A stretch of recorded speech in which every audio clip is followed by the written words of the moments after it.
These are some of the greatest gardens in Britain. From a ducal castle to a garden once lost in time. From a modern masterpiece to a plantsman's paradise. We've searched out the finest in the land. Each has its own unique story to tell. Oh, it's delightful. Join me, Carol Klein, on a journey through the 4 seasons. Woo! As I experience a year in their lives. Meet the people who look after them. This is the season which seems to be attached to my soul. This is my midlife crisis bit, really. Glimpse what goes on behind the scenes. Come on, share your secrets. Reflect on their magnificent designs and celebrate the plants that make each so special. As I look through these massive pinnacles of flower, I can see the pinnacles themselves. Serendipity. From up and down the land, these are great British gardens, waiting to be discovered. I'm really looking forward to it. Bet you are too.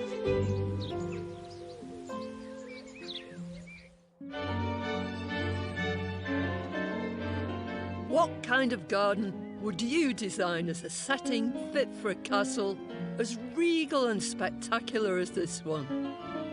Arundel Castle.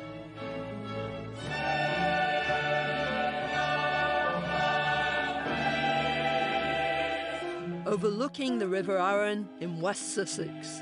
Dating back to 1067, this is the ancestral home of the Dukes of Norfolk. Its Norman origins can be seen in the ancient keep, while the impressive Victorian turrets and ramparts dominate the landscape. Today, the gardens include huge tropical borders, intricate knot gardens, copious topiary, fantastical architecture and theatrical water features, and all on a magnificent scale that attracts more than 180,000 visitors a year, drawn from all over the world. But it was not always the case. These pediments, grottos and huge fountains may look like they date from the 17th century, but in actual fact, most of them have only been created during our own century. This is a fairy tale garden that truly fits this magnificent castle. But how did it come into being? And what kind of person cultivates it, drives it forward, and finds a balance between the demands of thousands of visitors and the needs of a ducal family?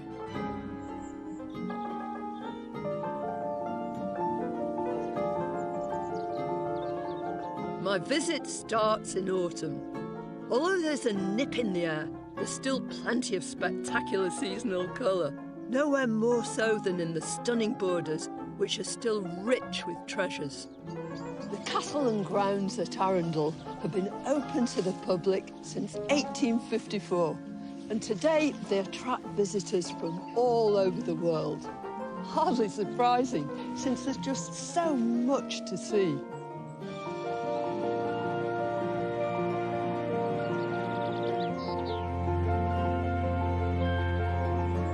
Just under 15 years ago, the current Duke and Duchess of Norfolk commissioned garden designers Isabel and Julian Bannerman to design an exciting new garden on a former car park. They were asked to think boldly, and they certainly did. Just look at this playful magnificence. It's a tribute to the great architect Inigo Jones and his patron Thomas Howard, the 14th Earl, known as the Collector Earl. He travelled to Italy in the 17th century, being inspired by classical architecture and becoming one of the first great art collectors. It's called the Collector Earl's Garden, and from its very inception, it was supposed to be dreamlike, and yet a very theatrical presence. It's full of obelisks, enormous gateways, and splashing fountains. With Arundel Cathedral as its backdrop, it includes Oberon's Palace, an intriguing grotto where a 16th century water trick, a dancing crown, seems to float atop a jet of water. Incredibly, given the scale of this architectural staging, everything is made not from stone, but from green oak. There's also an impressive pergola and archways covered in autumnal Virginia creeper. And everywhere, views of the cathedral are framed. Today, the gardens are under the governance of one of the world's most well-travelled head gardeners, Martin Duncan. Such an epic enterprise might daunt some, but not Martin, who's going to give me my own private tour. Just everywhere you look, it's so magnificent, isn't it? These huge, great big edifices, and couldn't be a much bigger building than that as a background. We're just so fortunate to be in such a wonderful place. If you think the transformation of this from a car park. It was a pretty big car park, but it's given you the scope to expand. And nothing ever stands still in this garden, so constantly, every year, we're doing something different. When you have things like Oberon's Palace over there, it's just incredible. Martin has worked as head gardener in many challenging locations. He can even count the King of Jordan as one of his referees. He's experienced in working on a grand scale. It's like entering a jungle, isn't it? It has that lovely feeling that you're actually in a jungle. And surely you must have started with pretty substantial plants. Oh, I did. No, we got in multi-stem Trachycarpus fortunii, and that gave the structure. So this lovely big palm that runs all the way. The palm gives the structure throughout the year, whether it be autumn, spring, summer, winter. Because that's one of the things about a tropical border, isn't it? I mean, in the tropics, things don't change very much. They just get bigger. They get bigger and bigger, which is what's happening here. And with leaf structure, you only need a little bit of colour to really make that colour have a huge impact. I mean, they're very textural, but on a massive scale. You know, these, like, great hands, aren't they? Coming out at you. And then these lovely bananas. Yeah, you've got the red banana there, and that is... Oh, that's a fantastic salvia. Salvia van Houtii. It's just got that amazing colour to it. It Absolutely. Really is gorgeous. And pure autumn, don't you think? Absolutely perfect colours for autumn. You can really get a sense of the theatre that's been created here and of the scale and attention to detail of Oberon's Palace. I mean, when you look out here, the planting just integrates so beautifully with all the structures. Oh, it's lovely for you to say, but that's... Well, it's true. Hopefully we are creating that, because I think it deserves that. It's wonderful working on a garden which is so unusual compared to most gardens. Seeing people wander through into it and just go, oh, wow. Yeah. And that's a great compliment. You even have me speechless, and that's saying something. But not for long. You really do have to think big here. Even I might be stumped, faced with a garden on a scale like this. And, as it happens, we're off to the stumpery next, where I'm looking forward to continuing our autumn tour.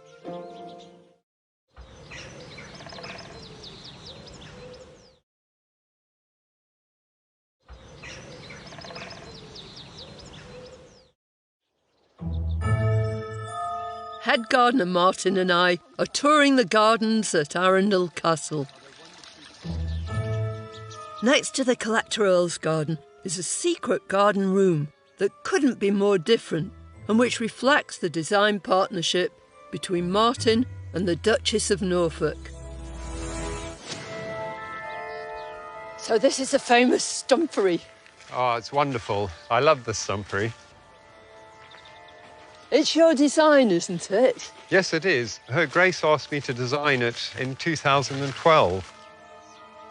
Stumperies draw their inspiration from the Victorian concept of growing ferns amongst upturned tree stumps. This is an unusual stumpery, so it's a very quirky one and sort of much more contemporary. The traditional are more Victorian, tend to be in woods and darker areas, which are wonderful as well. And, You've beautiful. also got rather a gorgeous backdrop. Oh, the backdrop's amazing. and the trees, the liquid ambers, actually came from the wedding of their eldest son, Henry. Oh, right. Because they were used along the aisles for the wedding. And then were we they? planted them in here. That was about 3 years ago. But they're perfect for this time of year particularly, aren't they? Because nothing else colours so well. Imagine in 15 years' time, from every part of the garden, you'll be able to see this glorious colour. You feel as though they'd just fallen down here, and the tree's gone and the stumps remain. What's great about it is that it's quite sort of secretive, isn't it, as you wend your way around? Well, I just love the kids' comments, from being Harry Potter garden to the Hobbit garden. They absolutely love it. This beautiful passion flower, this is totally hardy, isn't it? Yeah, completely hardy. And actually, I have to cut it back a bit so we can see the stumps. Yeah. But it keeps on growing so quickly. But you said tulips. You're actually going to plant tulips in some of these stumps. Oh, absolutely. All the botanical tulips. We also have snake's head fritillaries and snowdrops. And, they make wonderful planting pockets, especially as they're completely upright. Well, I'm looking forward to seeing this all covered in tulips. Oh, it's wonderful. It is wonderful, but with 36 acres open to the public, it's big. This is very much a garden of two halves. The Collector Earl's Garden and the Stumpery are part of the formal gardens, located beside Arundel Cathedral. The formal area also includes the English herbaceous borders, the cut flower garden and the organic kitchen garden. There's a rare lean-to peach house and vinery, originally built in 1850. But if you start your visit at the castle itself and look down from its walls, you could be forgiven for thinking that the gardens consist of rolling banks and wide swathes of lawn with impressive trees. It's a generous, open area that includes the American grounds and newly revived stew ponds, which Martin has recently transformed into a wildlife-rich wetland, complete with boathouse and outdoor classroom. And just in view of the castle, a beautiful rose garden completes the picture.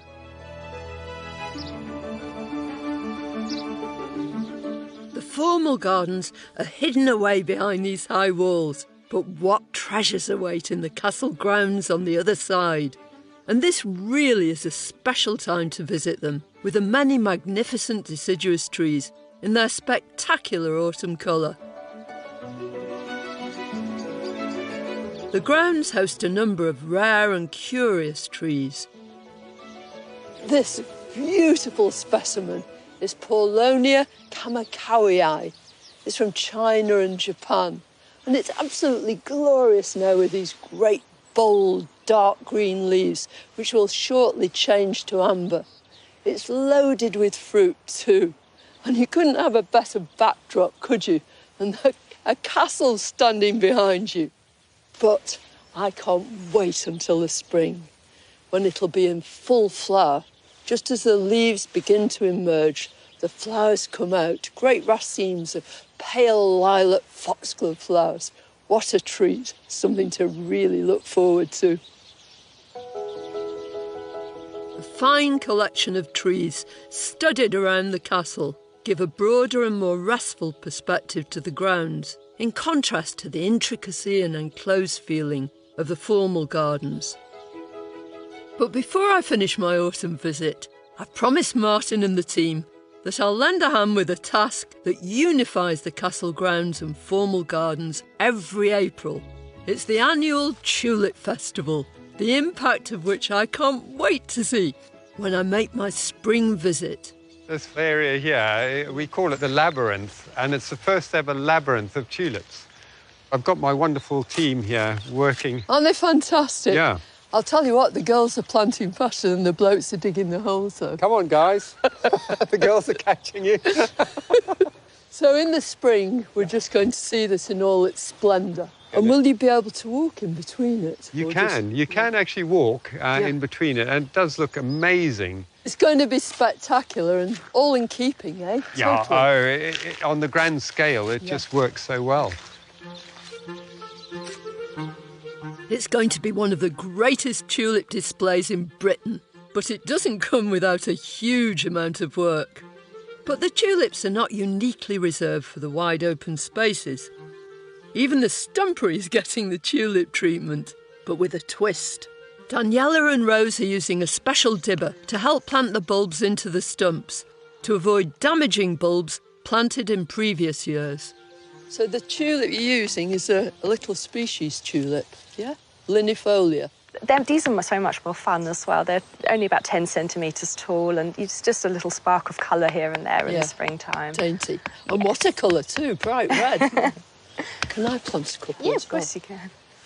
They're not tulips in the sense that we usually think of them, are they? They're tiny little bulbs, and they're really hard, aren't they? Yes. You just feel as though somehow, how is a flower going to grow from that? What's the idea? The more the merrier. Yeah.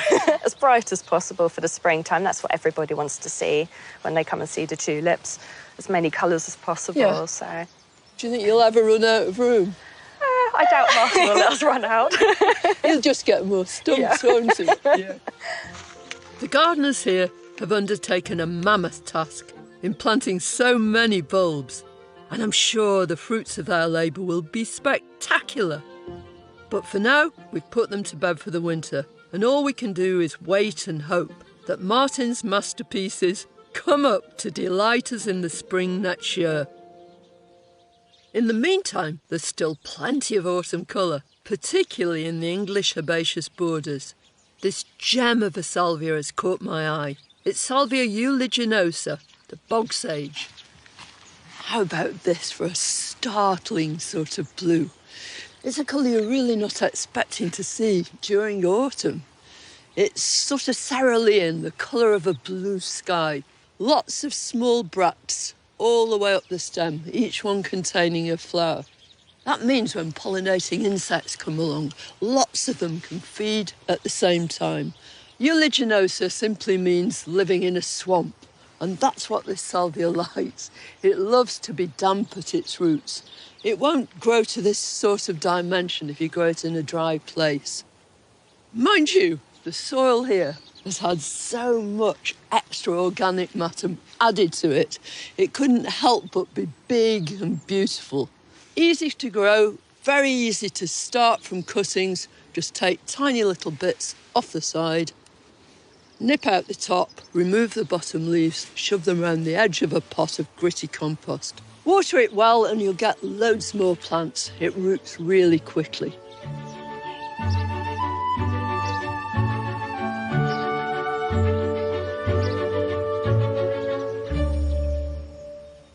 This garden is on a vast, elaborate scale. It's not the sort of thing that you could easily replicate at home.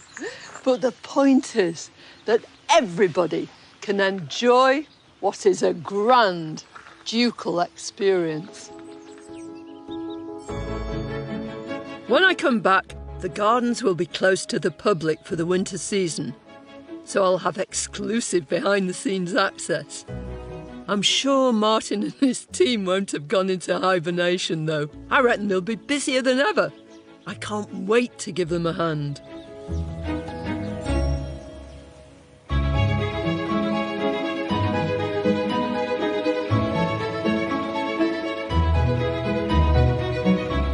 It's winter at Arundel. During the summertime, the whole place would be thronging with visitors. But right now, I've got the place to myself. Apart, that is, from lots and lots of very busy gardeners who are getting the garden into shape. It's been a very stormy winter, and while many of us may have found ourselves dealing with fence panels half-cocked, flapping in the wind, Martin and the team are having to wrestle with the much bigger ramifications of a recent storm. How tragic, Martin. Oh, I know. Unfortunately, with these high winds, we do get a few fatalities of trees, which is incredibly sad. It's very, very sad, isn't it? That's a Quercus ilex, you know, the holm oak, evergreen oak. Yeah. And one of the problems with them is they hold their leaves. And so, of course, the winds then manage to capture. Yeah, I mean, it's fine because they look beautiful all winter, but Yes. if a storm comes along, then they're much more prone, aren't they? The one good thing is we will recycle this tree, and that will be into natural-looking benches for both the roundhouse down at our new project, Yeah. as well as areas around the grounds. But this has been a particularly stormy winter, hasn't it? Incredibly stormy, one storm after the next. Yeah. And will you replant here? Oh, absolutely, yeah. No, we will replace the tree with like, as it is a holm oak sort of avenue here. So you can get a lot done during the winter because you're closed to visitors, aren't you? It's the most crucial time for any garden. I always say that a garden will show itself in the spring and summer, and if the team have worked hard throughout the winter, you'll get the result. So I know this will get taken care of just like that, won't it? But I'm dying to see what's happening behind these walls. We've got some wonderful things to show you. Come on. Well, let's hope the formal gardens haven't received quite the same level of buffeting by the winds. In we go to the secret garden. What does Pandora's box have in store? With the herbaceous planting now stripped back, the expertise and gardening craft used to create its living architecture is revealed. Substantial enough not to be lost in this enormous landscape. I love the way you've cut these hedges. 10 years in the making. Yeah. But they're reflecting the wonderful cathedral spires. So what we've done is we've actually brought in the spires within the garden, and I think it works so well. It's so important to have structure in a garden, and that enhances the softer plantings. The thing about all these architectural structures, the hedges, the topiary, everything, in the winter, they really come into their own, don't they? They come into their own, and it's a wonderful garden in itself, just from the structures. Yeah. And then they enhance the spring and summer planting and autumn planting. But this is their season, isn't it? This is really when they come into their own. From spires to portholes, Martin manages to incorporate the unexpected and add a sense of fun with all sorts of architectural tricks up his sleeve. Oh, look at this. What a view. Isn't that beautiful? One of our little peak holes that everyone absolutely adores. I bet they do. I bet people are pushing each other out of the way to look through here. Funnily enough, when I first cut the hole here and the other side, and then I thought, oh gosh, I wonder if Her Grace will like this, the Duchess. Yeah. And I called her up and she came down and said she absolutely loved it. So Oh, what a good job, because Well, you couldn't put it back, could you? not very quickly, no. Although there's always quite a contrast between the formality of the gardens beside the cathedral and the open landscape of the American grounds around the castle itself. It's in the winter that this strikes you most clearly. Here, the effects are softer and more relaxed, like this huge box hedge, which Martin has pruned into the shape of floating clouds. This is a garden for visitors, for learning and inspiration.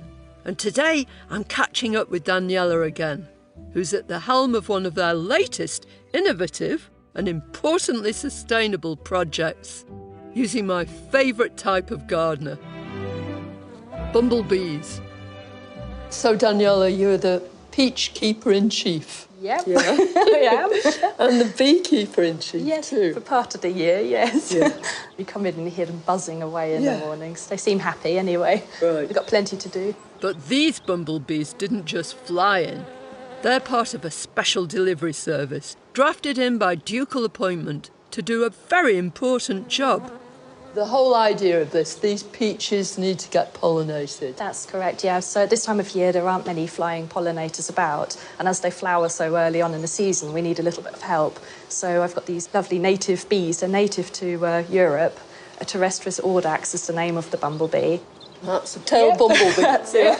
I get a buzzing box that arrives with the postman, and I don't know what he thinks when he gets that every year, but they're bred locally, as they're native, they can be set free afterwards. So quite simply, if they were left to their own devices, they're not going to get any peaches? No, they do need to be either hand-pollinated or you have to bring in the insects to do it, yeah. It's a wonderful idea, isn't it? Because everybody is aware that bees are on the decline, bees of every sort. Yeah, it's helping to add to the population of bees, definitely, and as they are a native variety and they can be set free afterwards. And they can go forth and multiply. Yep. And meanwhile, you're going to get a wonderful set of peaches. But right now, I mean, isn't it just such a lovely scene, isn't it? Payback for those bumblebees will be the chance to feast on the other side of the glass in the months to come. And after a mild winter, it won't be long coming, because it's not just the inside of the glasshouse that's showing signs that spring is just around the corner. As you approach the gate that leads you through into the Collector Earl's garden, you come across this bank with the most naturalistic planting you could imagine. It's full of moss, of grass, of primroses. But the plant that first meets your eye is this beautiful little daffodil. It's Narcissus pseudonarcissus W.P. Milner. Narcissus pseudonarcissus is just the name for our native daffodil, but this is a particular form of it that's been knocking around for about 150 years. You can imagine somebody seeing it with these particularly pale lemon flowers, picking it out, and all these bulbs have increased from those original ones.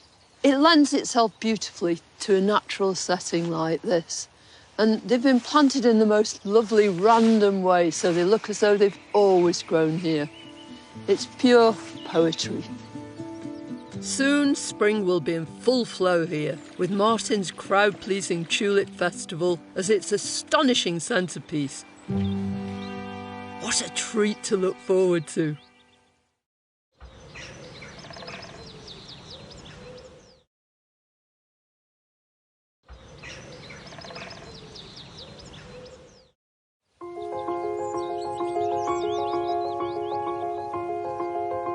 It's spring at last. The winds have eased, someone's managed to book us some welcome sunshine, and there are thousands of bulbs bursting through the borders.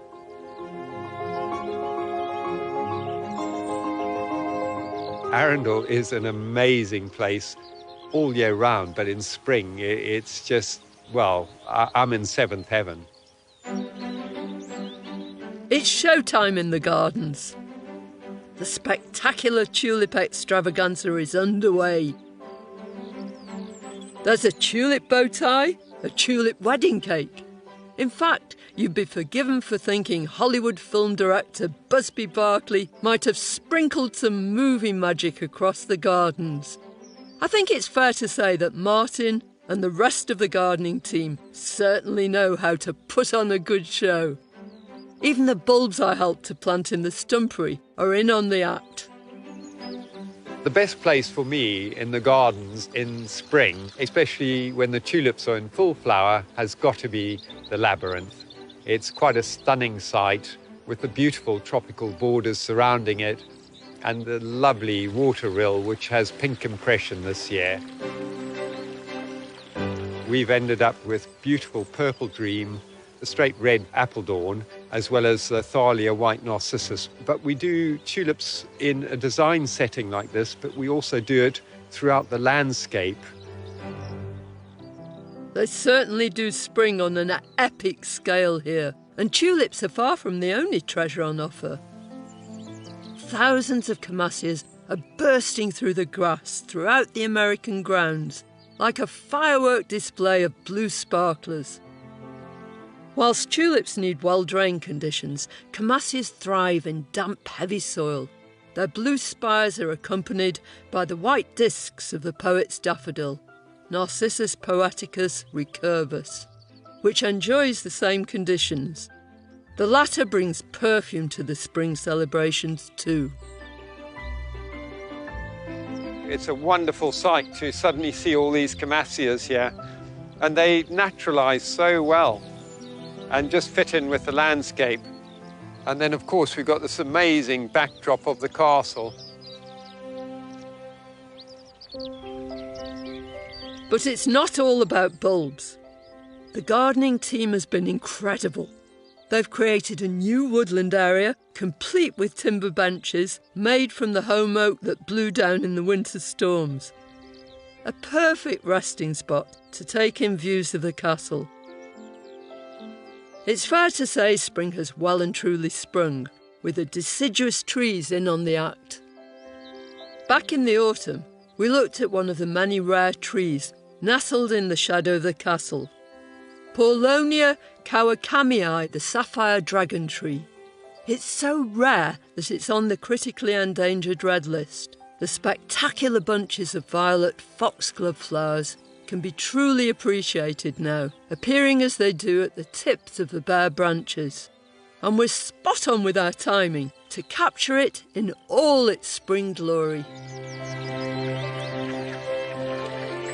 Spring here has been exceptional and has certainly lived up to expectations.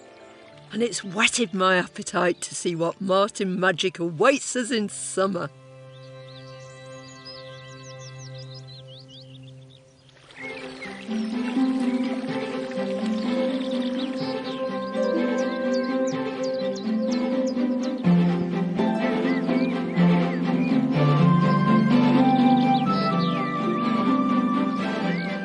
To say I'm in my element would be an understatement. In every direction, there are examples of a summer garden at the peak of perfection, all there to provide the wow factor.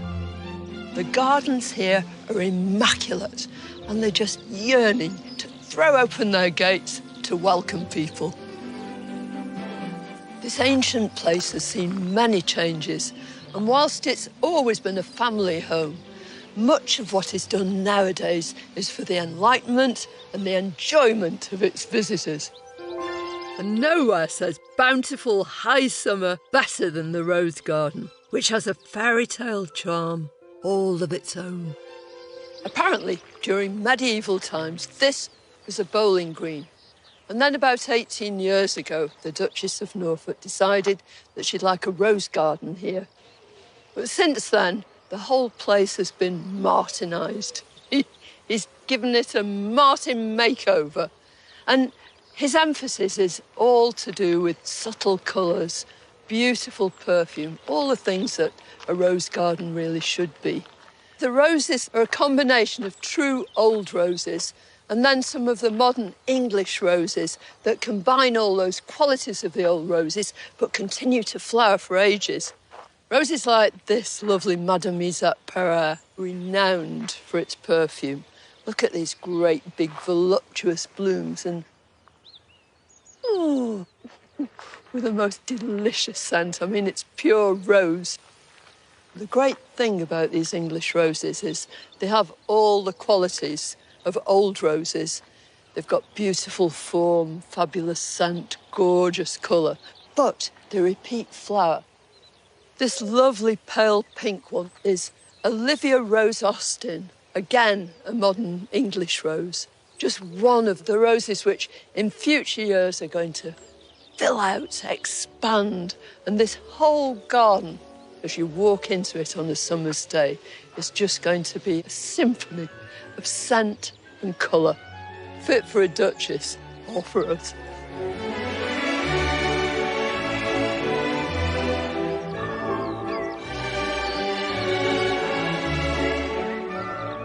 Back in the formal gardens, the exuberant tulip displays of spring have been succeeded by the riot of colour radiating from the herbaceous borders and cut flower garden, all perfectly framed by structural yew and box hedges. It's such a pleasure to be back, Martin, and the garden's looking absolutely superb. Oh, thanks, Carol. It's wonderful to see you. The weather's been very strange this year, though. What's it been like here?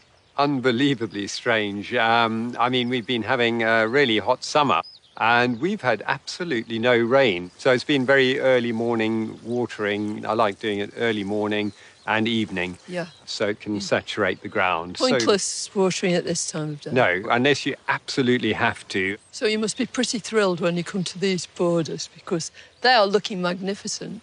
Yeah, it's lovely. It's what I like to call sort of soft English borders. Everything's planted in threes and swaves, and they're so giving because Alchemilla, you can use that in flower arranging. You cut it back and it shoots back again. Yeah, exactly. The same with Nepeta, Walker's Low, and they flow so well. And then the geranium Johnson's Blue is a stunner. And do you find that carries on flowering? It does if we do what I call a sort of Chelsea chop, Right. but it's a late Chelsea chop.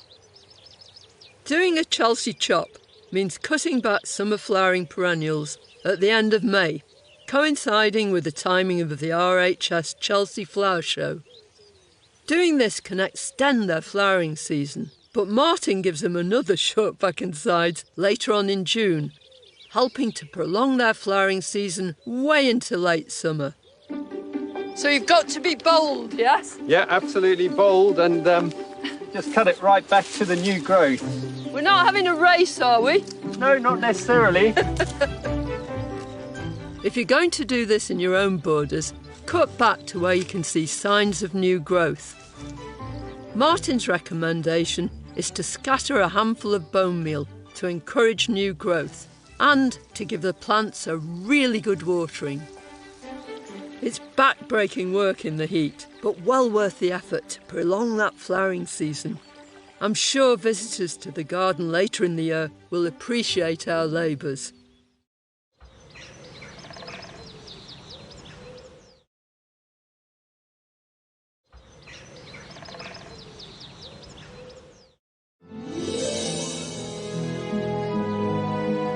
I'm thoroughly enjoying my summer visit to the breathtaking gardens at Arundel Castle. In the formal gardens along Cathedral Walk, one plant in Martin's borders has caught my eye. It's certainly reaching for the sky, and the bees are loving it too. Wow! This is Achium pininana. It's a massive, massive plant and one of the most spectacular plants in the whole garden here, and that's saying something. It's actually a member of the borage family, and if you look carefully, you can see bees going in and out of these beautiful blue flowers. Now, it doesn't flower every year simply because once it's flowered, it dies. It sets some seed, scatters it around, and then that's it. So, although it's short-lived, in that short life, you couldn't have anything that was just more breathtaking. What happens is that seed will drop down, a great big rosette will develop during the year. Sometimes in that first year, it can reach this sort of size, really big and chunky, from a tiny little seedling in the spring. But it's not until its second year that it will send up this enormous spike of flowers. One of the most exciting things about it, especially just here, is that as I look through these massive pinnacles of flower, I can see the pinnacles themselves of the cathedral beyond. They're completely repeated through here. It's absolutely lovely. Serendipity. The gardens here are not purely ornamental. Fruit and vegetables are grown here too. Once upon a time, the whole space within this walled garden was dedicated to producing fruit and veg. In bygone centuries, it would have fed the many residents of the castle. The kitchen garden is managed organically. It provides a seasonal box to the Duke and Duchess every Friday. And by the look of things, the bees more than did their job in the glasshouse earlier in the year. And there'll be peaches galore on the menu very soon. Historically, cut flowers were a luxury, and many grand homes incorporated a cut flower garden within their kitchen garden. The cutting garden is a beauty in itself during the summer, a perfect location for a final catch-up with Martin. So, Martin, this side of the garden is quite a productive area, isn't it? Fruit and veg and cut flowers. Cut flowers, yeah, it's a fantastic part of the garden. This area is mostly for posies, for the castle bedrooms. Yeah. And then we have the beautiful lavender here. Yeah. And So does all that get cut? a lot and of this used? gets cut, but it's also being used by the bees because we've just got beehives, which is fantastic. brilliant. But yeah, that also gets used and probably hung up in the kitchen. But then the alliums also go up. So the whole garden here really is used as a cut flower garden, Right. which is beautiful. Well, it's absolutely gorgeous. And this lovely plant here, I know it's a bit of a speciality, isn't We're it? talking about a song, and it's "Oh Sweet Pea, Won't You Marry Me?" It's a very nice thought, but I think we're both married We're both already. married, we'll be in trouble. Yeah, no, I mean, they're beautiful. Sweet peas are one of my favourite plants. Yeah. And the more you cut them, the more they flower. Yes. And so they just keep giving. One tip I do is we grow these on so they're ready to plant. Yeah. But in between the plantlets, when I plant them, I put a seed direct into the soil. Right. And that gives you a lot longer flowering. That's a fabulous idea. I'm going to try that. Because they run out of steam, don't they? It's just getting that extended flowering period. If you don't constantly pick them, they just go to seed. And then, of course, you lose out on these beautiful flowers. Lovely. It only takes minutes to do a posy. And, I mean, sweet peas with a little bit of alchemilla, I mean, it's charming. Oh, look at that. Despite looking like it's always been here, much in this garden has altered over the years. It's a place of constant evolution. The worst thing you can do in a garden is to lay back and everything thinks things are going to happen. Yes. So we've all worked incredibly hard. But it wouldn't work, Martin, if it wasn't for your imagination and your creative flair and your energy. Oh, I think sometimes I need to keep a hold on it, but I do love creativity, and I would say we're a garden which looks to the future, and that's what I love. We're all longing to see what's going to happen next because we know there'll be much, much more. Oh, there's always something. Yeah, But thank you so much. Oh, it's a Martin. pleasure.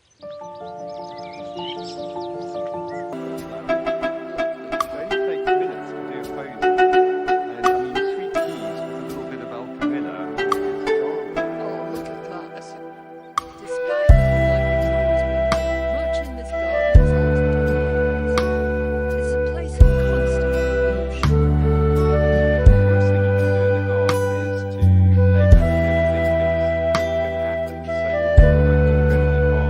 But it wouldn't work if it wasn't for your imagination, your creative flair and your energy. Longing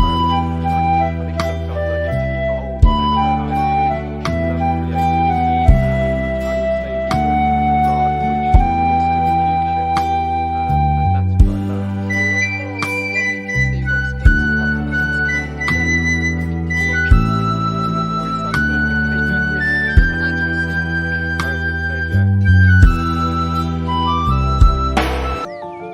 much. I'm rounding off my year here in perhaps the most tranquil corner of the grounds, the White Garden.